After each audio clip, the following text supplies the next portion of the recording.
He ran 26 miles to deliver a message. He spoke the words and then he died on the spot. His name was Pheidippides, and he is the most famous messenger in all of history. He is also the most famous example of something that happened constantly and was never considered a tragedy. He delivered the message and his body gave out, and the empire that sent him did not pause for a single moment. This is what it actually costs to carry a message for an ancient empire. To understand the misery of this job, you first have to understand what an empire actually is.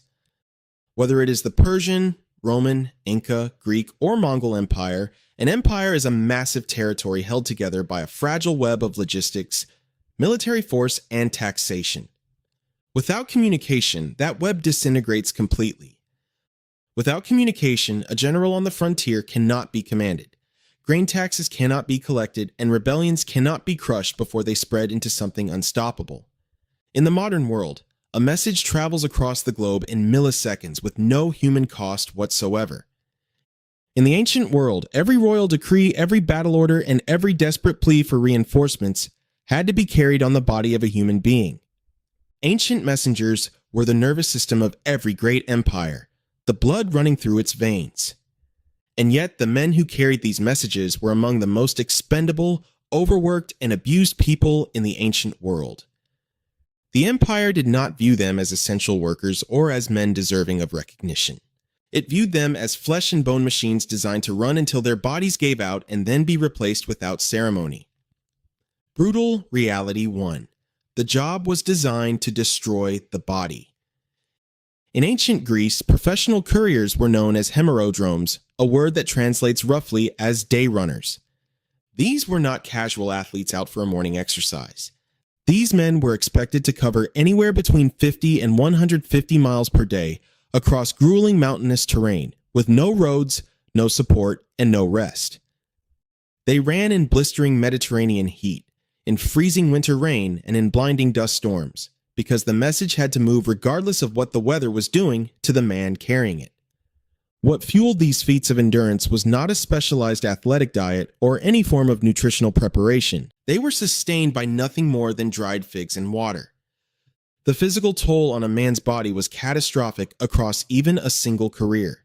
Joints ground down from the repeated impact of running on stone and rock. Muscles cannibalized themselves for energy when the figs ran out. Hearts gave out under sustained strain that no human body was designed to endure indefinitely. The most famous example of this is Pheidippides, a professional hemerodrome who in 490 BC had already run over 150 miles to Sparta and back, to request military assistance before the Battle of Marathon even began.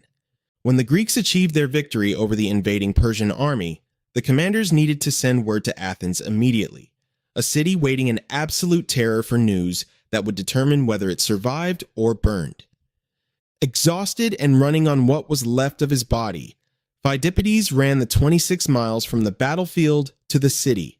He pushed past every biological limit his body had remaining, burst into the assembly chamber, and spoke the words, "We have won." Then he collapsed and his heart gave out and he died on the floor of the chamber he had just entered. Today, this is romanticized as a heroic act memorialized in the modern marathon. In the ancient world, the commanders who sent him did not weep, and the magistrates who received him did not consider it a loss.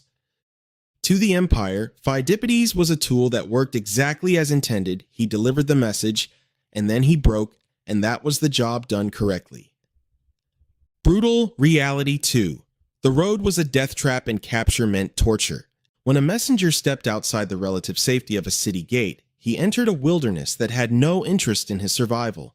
The roads of the ancient world were crawling with bandits, wild animals, and during times of war, enemy patrols specifically searching for men carrying exactly what he was carrying. The moment a messenger was captured by a hostile force, the message he carried transformed from a royal duty into a lethal liability. An enemy who captured a messenger did not simply want him dead, they wanted his cargo. A captured message could reveal troop positions, supply shortages, the names of spies, or the political vulnerabilities of an entire empire. The messenger was a walking archive of intelligence, and the people who captured him had every reason to extract that intelligence by any means available. Because of this, Ancient empires developed increasingly desperate methods of concealment. Messengers hid documents inside hollow walking staffs, leaning on them casually to pass through checkpoints without suspicion. Others had messages folded and sewn directly into the leather soles of their sandals, marching hundreds of miles on top of their own state secrets. The most documented method of concealment belongs to the Persian Empire, where a ruler named Pheidippides needed to send a sensitive message to incite a revolt without detection. He took his most trusted slave, shaved the man's head completely bald, and tattooed the message directly onto his scalp. He then waited several weeks for the hair to grow back, concealing the ink beneath it, and sent the man across enemy lines with instructions to tell the recipient to shave his head upon arrival. Despite these precautions, the reality for captured messengers was consistently brutal. If a messenger was suspected of carrying a concealed message, he was rarely killed quickly. He was systematically tortured, his fingers broken, his skin burned, his body subjected to whatever the captors calculated would make him speak first. He died in agony for secrets he had no part in creating, protecting an empire that would replace him before his body was cold. Brutal reality. 3. Delivering the message could also get you killed. If a messenger survived the terrain, avoided the bandits, outran the enemy patrols, and reached his destination alive, he still faced one final and completely unpredictable danger. The phrase, "do not shoot." The messenger exists because messengers were actually shot, and stabbed, and executed, and enslaved throughout recorded history simply for doing their jobs.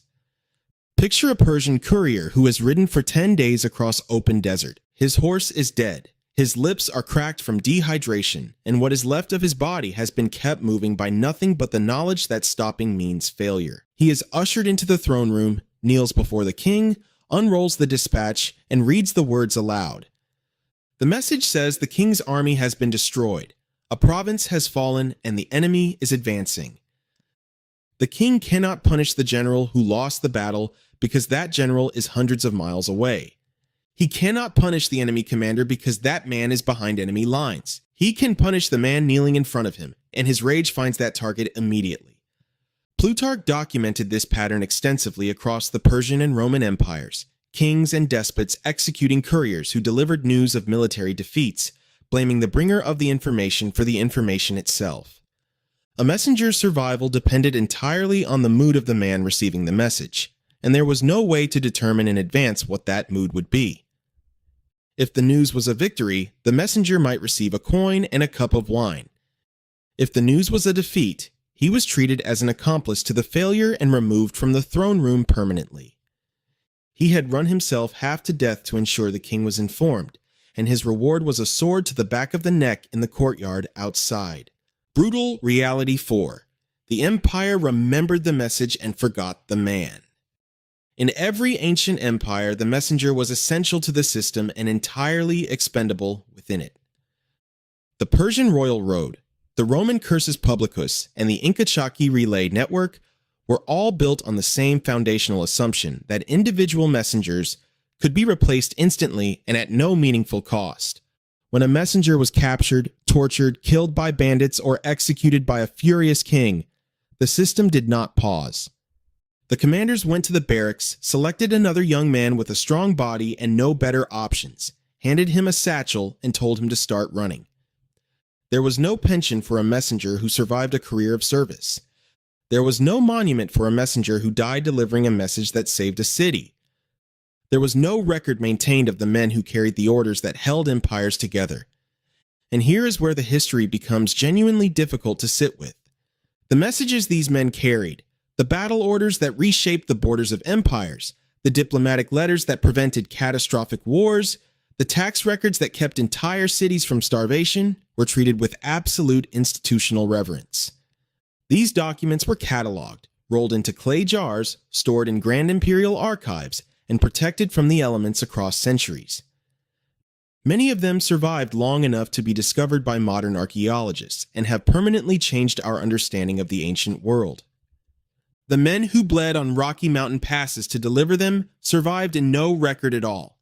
History preserved the ink and discarded the people who carried it. We know what Roman emperors decreed and what Mongol Khans demanded. We know the contents of diplomatic exchanges between civilizations separated by thousands of miles.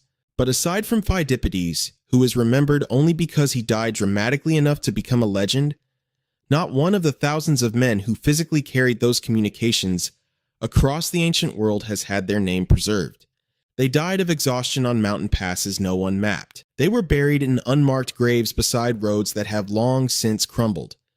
They were executed in gilded throne rooms and swept into gutters before the next audience was announced. They carry the weight of the ancient world on their bodies, and the ancient world thanked them by forgetting they had ever existed. The ancient messenger was not a hero in his own time, and he was not remembered as one afterward. He was a logistical solution, a biological alternative to a technology that did not yet exist. He ran until his body failed, delivered messages to men who might kill him for the contents, and was replaced without record the moment he could no longer run. The empires he served are studied, debated, and taught in universities across the world.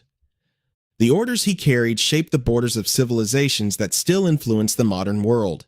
His name is not known. It never was.